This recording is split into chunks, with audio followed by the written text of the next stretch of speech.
Welcome to Magic Arcanum. I'm Ryan Gomez. Behind the scenes is Nicole Burdick, and we're so glad you're here because it's story time. Merfolk are one of the creature types you'll find in the Lost Caverns of Ixalan, often as part of the River Heralds faction. But we can trace these water breathers all the way back to the game's earliest days. So today we are going to look at some of the most notable members of the school and see how they have evolved over the years. This video is sponsored by Wizards of the Coast, and if you enjoy merfolk, or dinosaurs, or vampires, or vengeful bat gods looking to take over a plane, then use my link down below to find all of that and more waiting for you in the Lost Caverns of Ixalan, available now. Alright, now let's take a look at a history of merfolk. As is often the case, it all begins in 1993 with the alpha release for Magic the Gathering, in which we find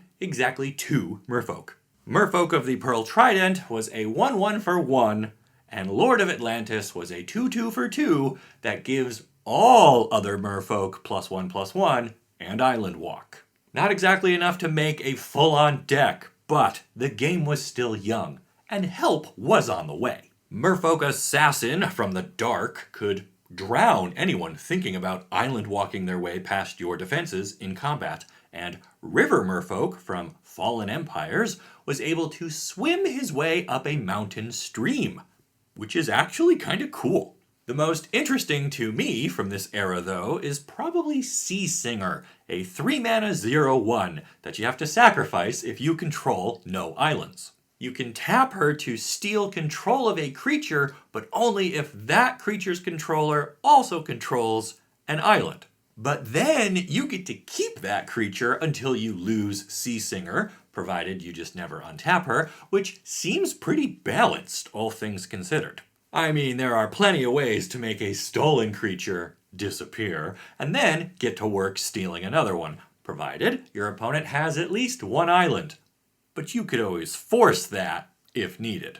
The early merfolk were generally focused on evasive or disruptive abilities and were typically quite small, with benthic explorers holding the power and toughness record for a surprisingly long time. Merfolk traders from Weatherlight and merfolk looter from Exodus gave the fish a new tool, and one that I strongly associate with them to this day, and that is the ability to draw and then discard a card. This effect is often called looting, named after the first merfolk who could do it repeatedly, and it's one of those abilities that you don't really appreciate the power of until you have seen it in action. Being able to trade those useless extra lands for more counterspells or creatures can dramatically improve your deck's ability to react to your opponents, and then punish them when they stumble and draw multiple lands in a row themselves. Empress Galena from Invasion was the first legendary merfolk, and mind you, the game was 7 years old by this point.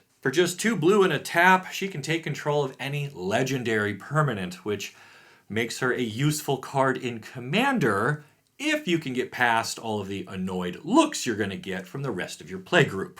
Why did it take so long to get a legendary merfolk? Well, for a while, we didn't see this type of creature appearing much at all. That's because the game's designers struggled with how to represent an aquatic species on the battlefield. They felt it was a little silly that someone who lives underwater could block a goblin on land, for example. They tried using Island Walk and Island Home and phasing and all sorts of mechanics to represent the necessity of water or the pull of the tides or whatever, but that just made it harder to design compelling merfolk, so they eventually dropped them entirely. Fans of the fish were pretty vocal about their absence, though, so eventually they were brought back, and everyone just kind of accepted that it's magic, and so you can totally have an underwater creature block a charging knight. It doesn't really have to make sense, so long as it's fun. Invasion Block also gave us our first merfolk using colors beyond blue, which represented the coalition forces fighting against the invading Phyrexians on Dominaria. But it wasn't until Lorwyn that we really saw a big shakeup in true color identity.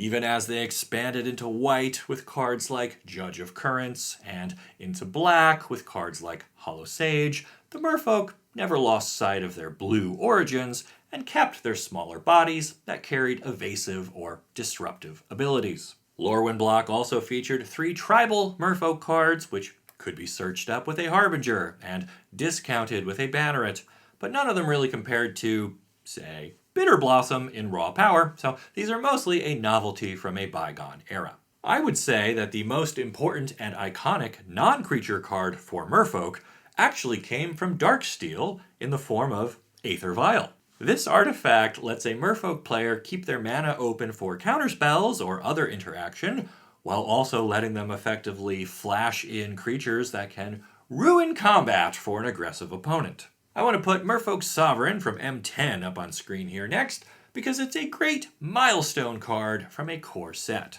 The +1/+1 effect, plus the ability to make another merfolk unblockable, captures the essence of those now iconic early merfolk designs, while setting up the Fish Empire for a bright future, as we'll soon see. Our first visit to Zendikar introduced us to merfolk who looked more human than any of their predecessors, keeping only residual fins on the back of their arms and legs. Their inquisitive and curious nature made them great explorers and a perfect ally to have in your adventuring party. The most famous merfolk from Zendikar is the planeswalker Kiora, who would go on to wrestle with gods and then lose her spark in the aftermath of the Phyrexian invasion.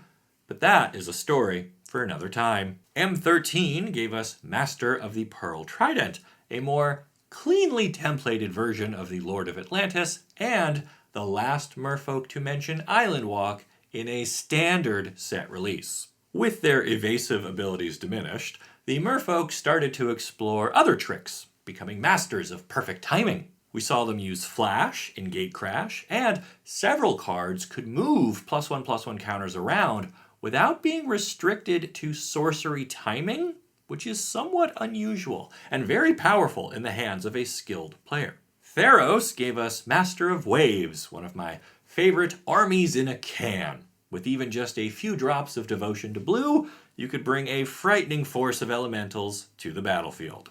But there was an even scarier merfolk who entered the game around this time, the true name Nemesis from Commander 2013. A 3-mana 3/1 with protection from a specific player isn't too oppressive when it's part of somebody's 99 in a multiplayer format like Commander, but when this guy started showing up in Legacy, well, it's 1 fish, Michael. How much damage could it do? 6 life? Anyway, in 2017, the merfolk put on their best pieces of jade and entered the misty jungles of Ixalan, where they fully embraced green as a color.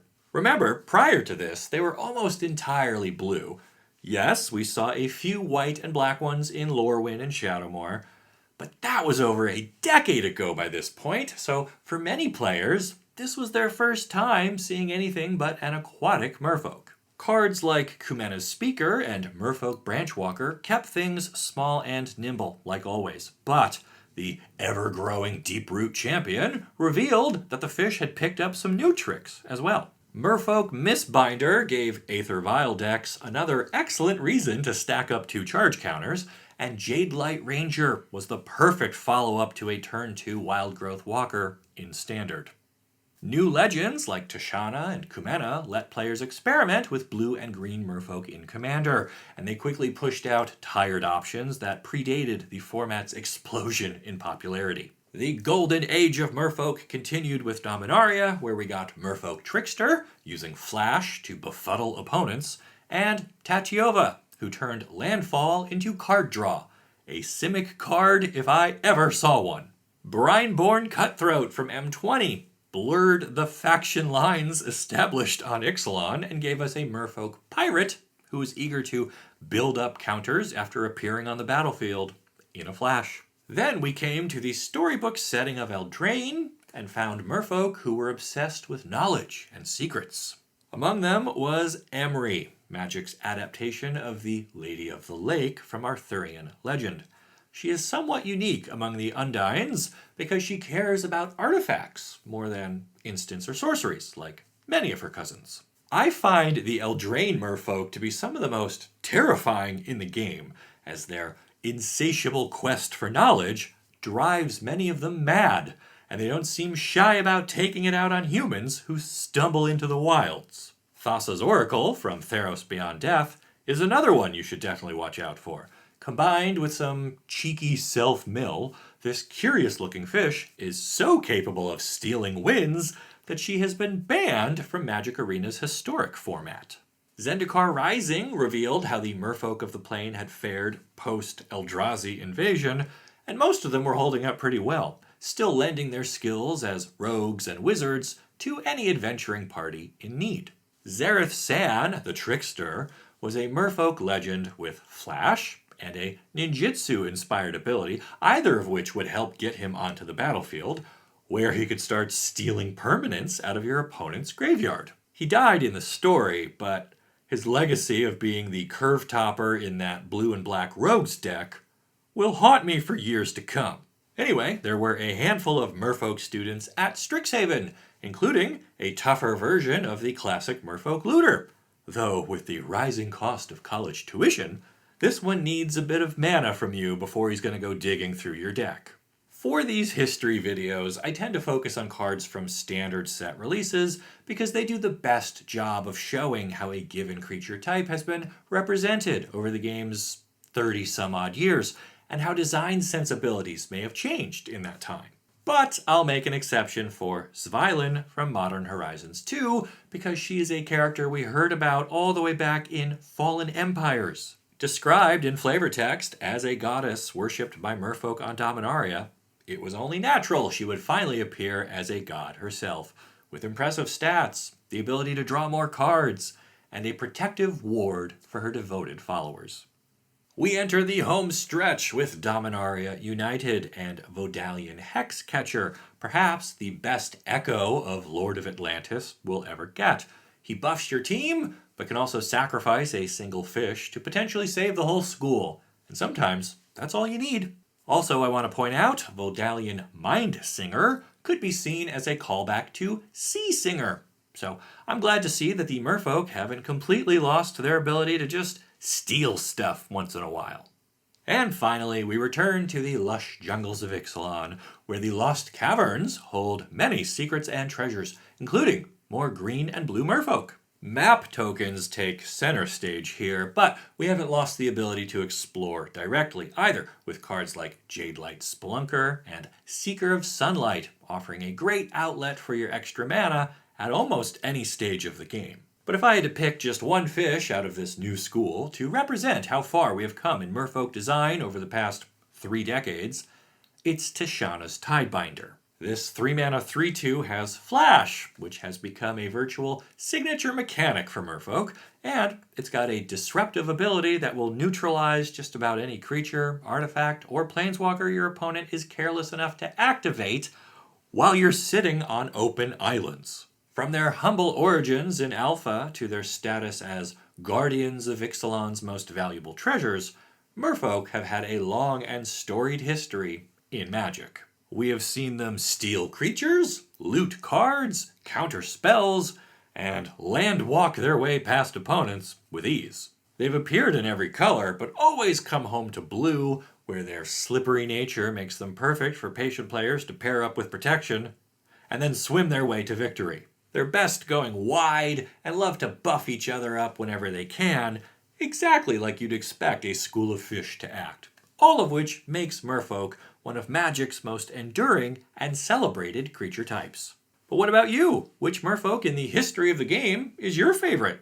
Let me know in the comments, and check out my link for the Lost Caverns of Ixalan while you're down there. Maybe you'll discover Tishana's Tidebinder waiting in your next booster pack. Thanks again to Wizards of the Coast for sponsoring this video, and make sure you subscribe to the channel so you don't miss the great stories you'll only find here on Magic Arcanum. We'll see ya.